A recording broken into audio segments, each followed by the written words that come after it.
Alright, what we've got here is a mock-up of a roof. We're going to show you today the best solar roof there is. This kind of roof will power your entire house. We've got the plywood on the roof covered with Polystick TU+, and it's a peel and stick product similar to Ice and Water Shield. We've got drip edge on the bottom already, and then up the gable we run our main cable and kind of stapled it in place. This is a metal shingle that is used in South Florida. You'll see it a lot in the Keys.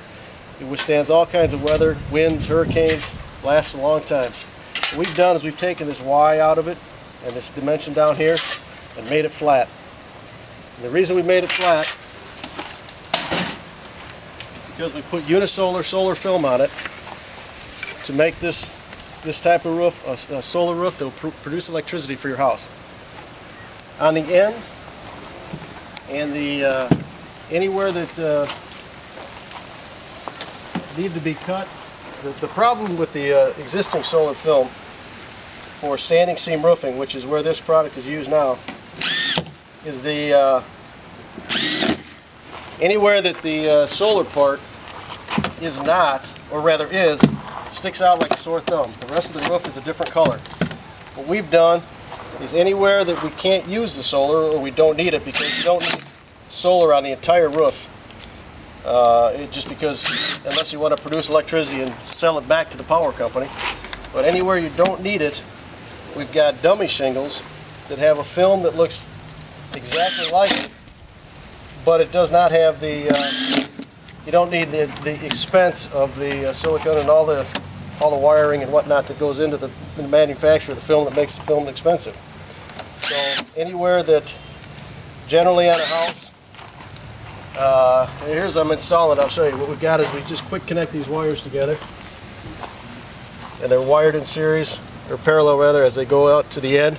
The main cable takes it up. Now this next shingle starts here. We've got it cut in half.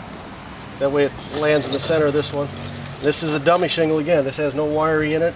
It's not power, produce any electricity for you, but it looks exactly alike. As we come along here, they just clip into one another. There's a little slot it slides into.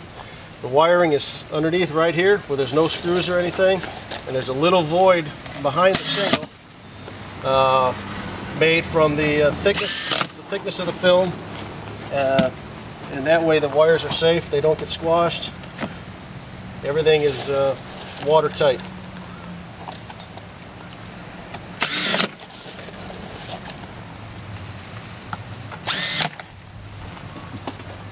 Connect these last ones up here. Again, it connects to the main cable. The next starter shingle is again a dummy shingle.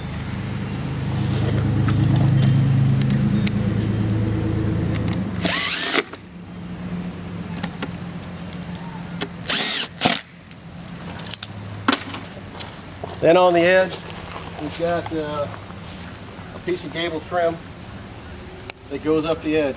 Now as you see, you start to see a pattern developed with the silver lines in between the solar film. What can be done there is that could be blue, black, or just left silver for a pattern.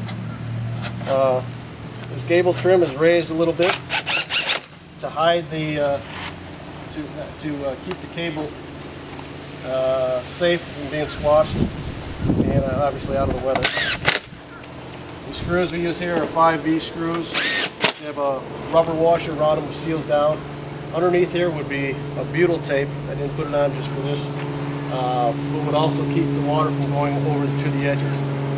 This product on an average size house, about 40 square of roofing, you need about 8 square of solar to power your house, to keep your house completely powered. Have more of it, sell the power back to the power company. And then the other parts, the dummy shingles, this all can be done for less than the cost of a tile roof. You've got to put a roof on your house anyway, why not make it pay your electric bill?